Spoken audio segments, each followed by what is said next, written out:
What's up, everybody? It's your boy Sterling from ENT, joined by my good friend Joseph. So this video, let's just get right into it. This video is going to be the risers and the fallers in terms of fantasy football value. And right here we have 5 names.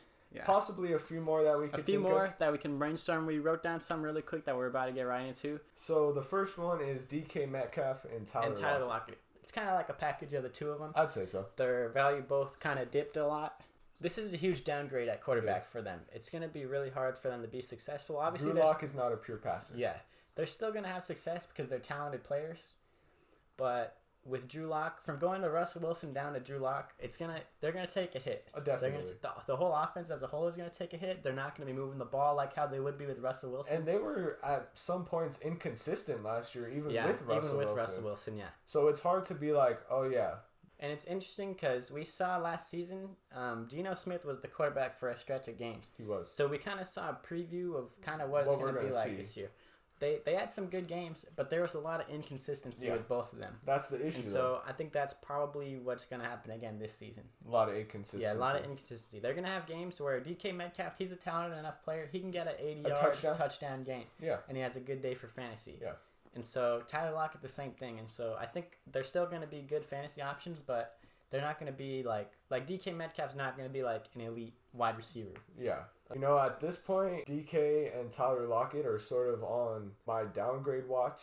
If they're there in the, if DK is there in like the 4th round, I'd say scoop him. 4th or 5th round, scoop him up. Yeah. But I wouldn't take him before. Yeah, there's other options out there at that range that I'd much rather have. Much safer options. But so our next one? Myles Gaskin. Myles Gaskin is our next one. So Myles Gaskin, last year, he had his best year of his career 2 seasons ago. Last year he was super streaky. He was arguably like the most inconsistent player for fantasy.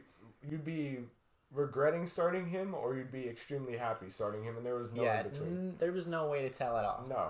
And so, but this season he's basically he's irrelevant for fantasy this year because the team, they got Raheem Mostert. They got Chase Edmonds. They did. So Myles Gaskin is probably not going to see much usage at all with those two guys. Besides a few, I could see him getting a screen here or there. Yeah.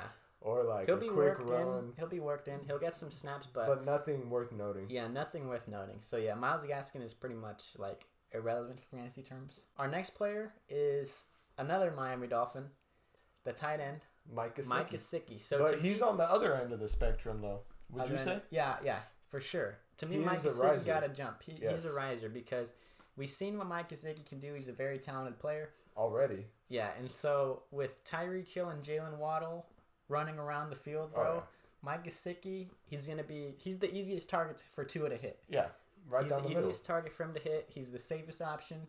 Jalen Waddle and Tyreek Hill are going to be demanding a lot of attention. Yep. And so Mike Gesicki, look, you're going to see number 10 going this way. You're going to see, let's see, what number's Tua? I mean, what number's Waddle? I think he's I want to say 12. He's 12. If I'm not mistaken, he's 12. So there's going to be demanding all that attention. Then you got number 88 right there in the middle. Boom, right there. Bam. To me, he's one of my guys for this year. I'm very excited about Mike Gesicki. Over under on touchdowns 7. Over under on touchdowns 7. That's. Oh wait, so what are we talking? Over under 6.5 or 7.5? We're talking 7.5. 7.5.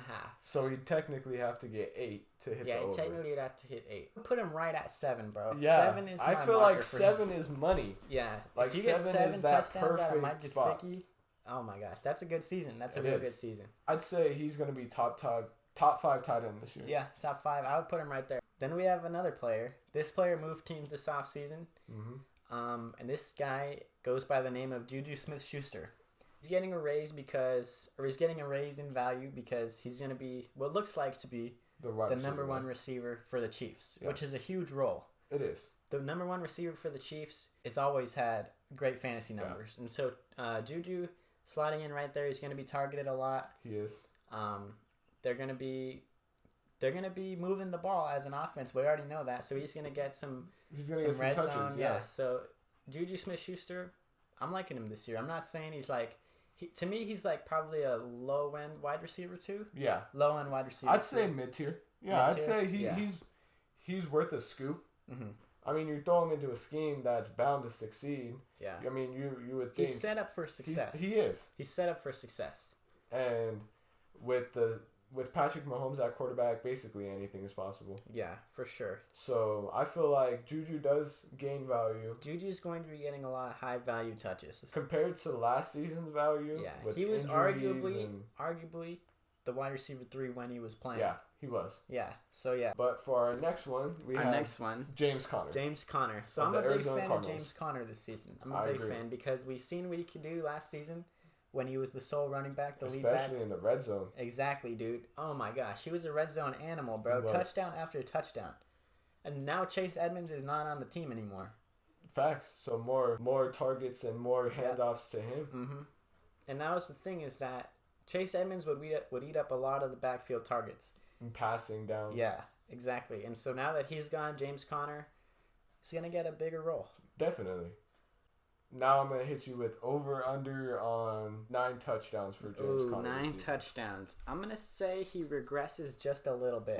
Because last year he had a super high touchdown rate. It's hard to keep up with that. It's hard to sustain that. It's hard to keep up with that. He's going to fall down a little bit. I would probably put him in the... It's a tough one to say, dude, because when they were on the goal line, that was their go-to. That was their guy. Every time. And so... I feel like 8. He will continue to be 8 touchdowns. Yeah, 8 touchdowns seems So I'll fair. pick the under on 9. Okay. I'd say I could see him at 8 or 9 if he's having a good-ass season, probably 10. He can get up there. For sure. With this offense. Yeah. So Kyler Murray. I'm hoping maybe they run some more read option with Kyler Murray. Yeah, I would like to see that. Because Kyler Murray is mobile. Mm-hmm. I mean, the only thing people have the knock on is he's small. And he can't take as many hits, but the thing is, you run it 4 or 5 times. Exactly. That's more than enough times, especially on the red zone. Is there any other players that you could for sure think of? Allen Robinson. Allen Robinson. That's an interesting one. That's an interesting one. As of right now, Allen Robinson gets a big upgrade. Yeah. As of right now. Playing for the Rams. Yeah, playing for the Rams. His role is, we know what role he's going to be in as of right now. The Robert Woods type. Number 2. Yeah. Yeah. So, he's basically just going to slide and run that route. And hopefully he can catch up to what he was doing a couple seasons ago. Yeah. It was an odd season, to say the least. It was kind of like the marriage between Allen Robinson and the Bears. It seemed like it was kind of set to end after last season. Like, the writing was kind of on the wall. And so now that he's on the Rams, I think this is a good way for him to get his feet back. Exactly. It's going to be a good spot. He's going to be on a good team, good quarterback that you can rely on. So Allen Robinson should have a boost this year. Another player that I was thinking about talking about is Amari Cooper. Okay. So Amari Cooper is an interesting one because now he is the clear-cut, undisputed number 1 on the Browns. Yeah. And so Deshaun Watson's his quarterback. Okay. Deshaun Watson is his quarterback. So this is an interesting situation. It is. And I'm excited to see how this plays out because to me the Browns are going to be a really fun team to watch next year. I feel like they will be. Once with Deshaun Watson and Nick Chubb and everything, And I'm excited for Amari. I think for Amari, I want to say this is a slight upgrade for him. Yeah. Just a slight upgrade. I wouldn't say his value changes too much, but he's the undisputed number 1 on a team that is going to be getting... They're going to be moving the ball. They're going to have high-value touches. Their run game is going to move the ball alone. Yeah. They're going to be successful just on the run game, and then Amari as the number 1 receiver, I'm liking it. Yeah. The volume's for sure going to be there. It's there. Mm-hmm. So I kind of want to talk about 2 running backs, if that's right. Okay. Go ahead. So my first running back is going to be Tony Pollard. Oh, okay. And I kind of want to bring up 3 names. Okay, 3 names. So I have Tony Pollard. I like Antonio Gibson this year. Mm-hmm. I do think it's promising for him this year. It is. I think this is his year to really break out. We've seen it at the end of the season. The first half of the season, he was dealing with shin splints. He was dealing with stuff. J.D. McKissick issues. Which, it's unfortunate he because came back. J.D. McKissick signed with another team. Yeah, the Buffalo Bills. Then he was like, you know what? I don't think so. And then he dipped. Which he dipped. When I seen that he signed that contract, I was really excited because for Antonio Gibson. Yep, exactly. But I still think Antonio Gibson will have. I think he'll have a much better season than he did last year. Yeah, I think agree. this is his bounce back year. I feel like they started trusting him a lot more towards the end of the season. Yeah. They started giving him the ball. Mm-hmm. And, you know, J.D. McKissick was always there, but he wasn't, like, stealing it like he was in the first half of the season. And that happened Antonio Gibson's rookie year. He came on late during the end of the season. He had, like, a 3-touchdown game on Thanksgiving. And that's what I'm saying. Christmas. It was one of those. I think it might have been Thanksgiving. We need a good start of the season from Antonio Gibson this year. If Antonio Gibson establishes momentum at the beginning of the season. He did last season, bro. That's the thing that sucks. He did. He started off super well. Mm-hmm. And then there was some obstacles. And then there were some obstacles like him hurting his shin. And that's why I'm pretty excited for Antonio Gibson. Yeah, I would agree. He's versatile. He can catch the ball. He's proven that. Oh yeah. He was a wide receiver. He's a huge all-around player. And then he could run the ball, and he's able to, like, he's an alright red zone threat. Mm-hmm. And he just needs that extra push. Yeah. And I'm hoping that the Commanders can piece it all together. Piece it all. Dude, they have the pieces to make it work. It's right there. And they just have to plug them in. But for my last player, Javonte Williams. Okay, a huge boost. Huge boost. Arguably the, like, biggest boost. I agree. Because Melvin Gordon he's still unsigned. He is. Still unsigned. We'll see where he goes to. It's looking like it might not be the Broncos. No, I don't think he'll go back. I think they want to roll with Javonte. Because realistically, it doesn't really make that much sense. He's a little bit more expensive. Yeah. That's the thing. Yeah. And when you're bringing in Russell Wilson and you're bringing in big name players, you kind of budget for like players on their rookie contracts. They can spread their money out to different positions when definitely. you already have a set running back that you know is going to be good. Yeah. And so it seems like Melvin Gordon's time with the Broncos has come to an end. Sadly, yes. What team? This is a little bit off topic, but do you have any teams that he might go to? That's kind of a hard one because Melvin Gordon has like kind of like a specific skill set. If you want somebody who's kind of like, I would say he's closer to like a scat back.